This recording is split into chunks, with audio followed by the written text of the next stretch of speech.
In this video, we are going to talk about complex numbers. So, the expression square root of -1 is not a real number. So, that's the first thing. And remember, what the square root of a number is the number that you would multiply by itself to get that number that's underneath. So, for instance, right, we know that the square root of 9 is 3, right? And the reason for that is because 3 times 3 is 9, right? If you take and multiply 3 by itself, you get 9. So that makes the square root of 9 equal to 3. It's the number you would multiply by itself to get 9. So if I start looking at what is the square root of -1, right? Well, then whatever it is, right? Whatever the square root of -1 came out to be, then when I multiply it by itself, I would get -1, okay? If there were such a thing, a real number is that. And the thing is it doesn't take too long to realize that there is no real number like that. First off, this can't be 0, right? It can't be 0 because 0 times 0 is 0, so that's not going to work, right? And then the only other choice, if the number is not 0, a real number is not 0, that means it's either positive or negative, right? And so in the case where you're thinking maybe the square root is a positive number, right? Well, a positive times a positive comes out to be a positive, right? And -1 is not positive, so that's not going to work, right? And then if the number is negative, right, the square root of -1 is negative, well, then a negative times a negative also comes out to be a positive, right? So that's not going to work. And so that's it for real numbers, right? A real number is either 0, a positive, or a negative. And so there's no real number that is the square root of -1, okay? You can't find a real number. All right, and so that was the kind of state of things for a long time. And in the 1500s or so, then mathematicians started saying, well, hey, I know that a negative number underneath a square root is not a real number, but let's just pretend like it's not. So they started doing stuff like this. So they had an expression, and they would say, maybe they have 1 plus square root -1, and then plus 2 plus 3 square roots of -1. So they had expressions that looked like that. And they said, hey, I know this is not a real number, but let's just kind of pretend maybe that it's a number. And if you do that, right, they started doing stuff like, well, 1 plus 2 would be 3, right? And then over here I have 1 square root of -1, and then over here I have 3. So altogether 1 plus 3 would give me 4 square roots of -1. Okay, so you can see that that's kind of treating it as if it were a number. And so they started doing stuff like this, knowing, hey, it's not, that's not the usual way you do things. And then all of a sudden they started realizing, hey, wait a second. They started being able to solve some equations that they couldn't solve before using this technique. Okay. And not only that, the solutions that they were coming up with didn't have these square roots underneath there. And so it's really easy to verify, hey, that's a real number solution I'm coming up with. And by using this technique that we really don't understand back in the 1500s. So that's huge, right? If you have something that you don't know about, but it leads to verifiable results, then that's definitely worth investigating, okay? And so they were on to something in the 1500s. And then later on, mathematicians said, okay, here's what we're going to do. Instead of having this square root of -1, which we know is not a real number, we're just going to, instead of writing the square root of -1, write that as an I. Not only is it easier to write, right? You don't have to write the square root and the -1. You just write I here. All right? And we're going to let that stand for this number, square root of -1, that we don't really quite understand yet, right, back in the 1500s or whenever this symbol started to be used. But we're going to keep working on this, right? right? And that led to what is called the complex number system. Okay, they found a whole new number system just by adding this one extra symbol in there. All right, and it's equal to the square root of minus one. If it's the square root of minus one, right, it has that property that when you square it, you get minus one. So they found just by introducing this new number, right, square root of minus one, it has this property, right, that when you square it, you get minus one. So that led to the formation of the complex number system, okay, and we'll talk about that here in a minute. Okay, so first off, then that leads us to being able to reduce some of these negative numbers that are underneath square roots. What we would do is to pull the negative number out in front of the square root like this, okay? So if you have a negative underneath the radical sign, right, a negative number, then the negative number can be split off as an I out in front. So let me show you how that would go, right? If I have minus, right, and then A, that is the same as negative 1 times A, where A would be a positive number. And then using the laws that you're kind of used to, you could kind of split this off like so. And then there is the minus 1, right? We could replace that with the symbol I. Right? And so we would get I times the square root of A. So that's sort of the reasoning why behind they said, okay, let's call these, when you have a negative underneath a square root, right, why it's the same as this square root of minus 1 times A, square root of A. And then in particular, because we're calling the square root of minus 1 I, right, we have this symbol, which is simpler to write than this one. It's I times the square root of A. Okay. So you can simplify a radical that looks like this, this negative square root 75. And whenever you encounter that, the one thing that you're going to need to remember is that you need to remove the negative sign first, right? Before you do anything else, right? As soon as you encounter it, as soon as you know, hey, there's a negative underneath the radical, you are going to want to bring the I out in front, okay? So this is going to be the same as I times the square root of 75, like so, okay? And then now that you've pulled the negative sign out as an I, you would just reduce this radical just like you have been doing previously in the class. Right, you would find the largest perfect square that goes into that. So start at 4. It doesn't go into 75. The next one would be 9.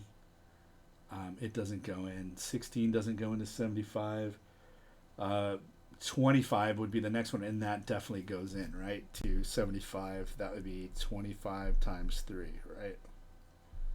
And so then you could reduce that, still bringing that I along. That would be square root 25 times the square root of 3 using the multiplication property for radical signs there. And then the square root of 25 is just 5, right, like so. And then generally it looks a little nicer if you write it like this, but you can leave it the other way as well. I usually like to write any whole numbers out in front and then the I, and then I like to write the square root 3 last because it's with the radical sign, sometimes it's easy to get confused as to what's underneath and what's not. So I kind of like to put that in the back so there's no confusion. Although it really doesn't matter. Okay, so that would be the square root of negative 75 reduced down. Okay. All right, so as I was mentioned before, mathematicians in the 1500s, they were figuring out this new stuff. And they discovered, hey, when I add on this I as the square root of minus 1 and look at all the numbers of this form, some real number A plus a real number B times this number I get a whole new number system, right, that people before the 1500s had no idea existed, okay? And so you can imagine at that time it was a little bit mysterious, right? They knew about the regular real numbers, and so the part without the I in these complex numbers is called the real part, just like a real, because it's a real number, right?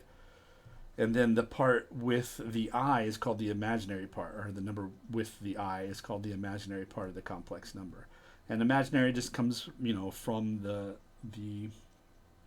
fact that, at the time when people were just learning about this and just figuring that out before they even knew these kinds of numbers existed, right? Then it was weird, a weird number, so they called it an imaginary part. But these days we call them the complex number system, right? And turns out, right, that these numbers that people were messing around with in the 1500s and figuring out, and later on, right, in hundreds of years later, right, turn out to be heavily involved with electricity, right? Some of the math behind electricity involves these complex numbers I. And so that's kind of typical in math. People will discover something and seems new that nobody has encountered before, and then it will be a really long lag time before technology and science kind of catches up to that, and they realize, hey, wait a second, this math that nobody thought was useful anymore now all of a sudden is the math that we need for this new thing called electricity, right? So it's that's always to me really interesting how there's how math is far ahead of some of the technology that's invented. So all right, so we have this new complex number system, right? And one of the things about this complex number system is that it has all of the properties that the real number system has, plus some even better properties than the real number system has. And we'll see that later on when we go to solve the quadratic equation.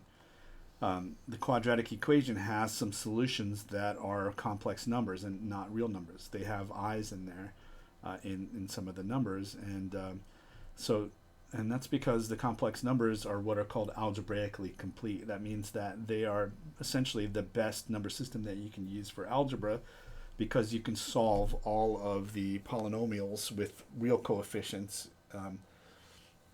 in that system. Okay, so it's algebraically closed. Not polynomial equations. All right.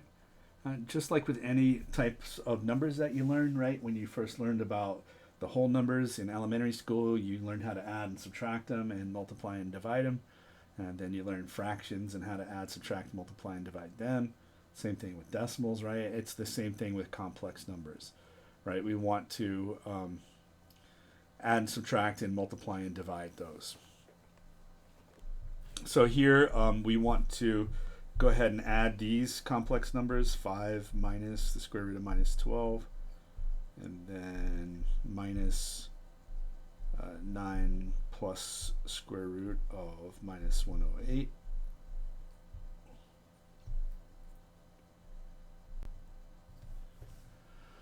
All right, so we want to add these numbers together, okay? And so you'll notice right there, boom, right off the bat, I have some negatives underneath the square roots. And like I said before, the very first thing that you want to do, right, and this is critical, you've got to do that, is to pull those negatives out as i's. So this one is going to be minus I times the square root of 12. On this one over here, I'm going to have 9 plus I times the square root of 108. Like so. All right, and so now what I want to do is start simplifying this as much as possible. On this set of parentheses up here, I can see that there is no number or negative sign right out in front of these parentheses, so I can just drop those parentheses there. I don't have to really do anything here.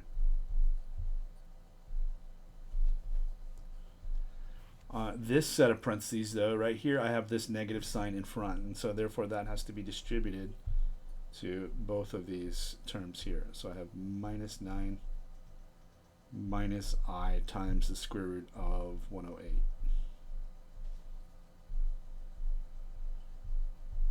All right, and so now what I want to do is combine some like terms, but And I can see I definitely have this 5 and this 9 that are like terms and can be combined. The issue though is these i's here, I square root of 12 and I square root of 108, these radicals are not reduced. So what you need to do is to reduce them as much as possible. Okay. As they are, they can't be combined, right? Because in order to combine these two radicals, it has to be exactly the same number underneath the square root. And you can see it's not the same number at all. This is 12, this is 108, right? So if I reduce the 12, the biggest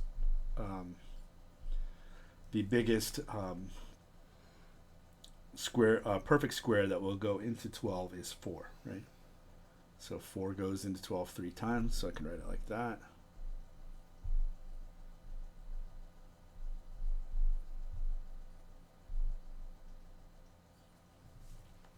All right, and then now 108, let's see, that one is going to take a little bit more work. So let's see. So let's try. Well, looking at that number, let's see. I don't have the calculator with me here, but actually I can just bring one up right here. So looking at that number, 100%, right? 108. 3 goes into that evenly, right? Because of the fact that 1 plus 0 plus 8 is 9, right? So actually 9 goes into it. But 3 does as well. So let's do 108 divided by 3 to break that down. Okay, and then we can see that 36, right, goes into it. And 36 is probably the biggest perfect square, right, that goes into 108. So let's go ahead and do that, right? So 36 is a perfect square. You don't have to reduce it exactly the way I did, but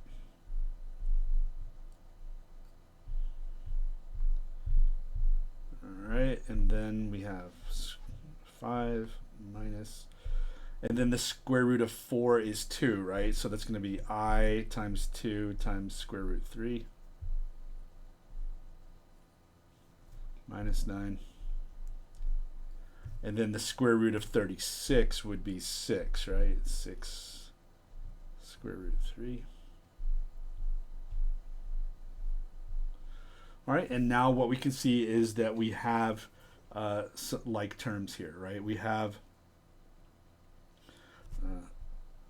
this 5 and this minus 9. So 5 minus 9 is negative 4, right? Over here we have minus I 2 square roots of 3. So I'm going to write that as minus 2I square roots of 3.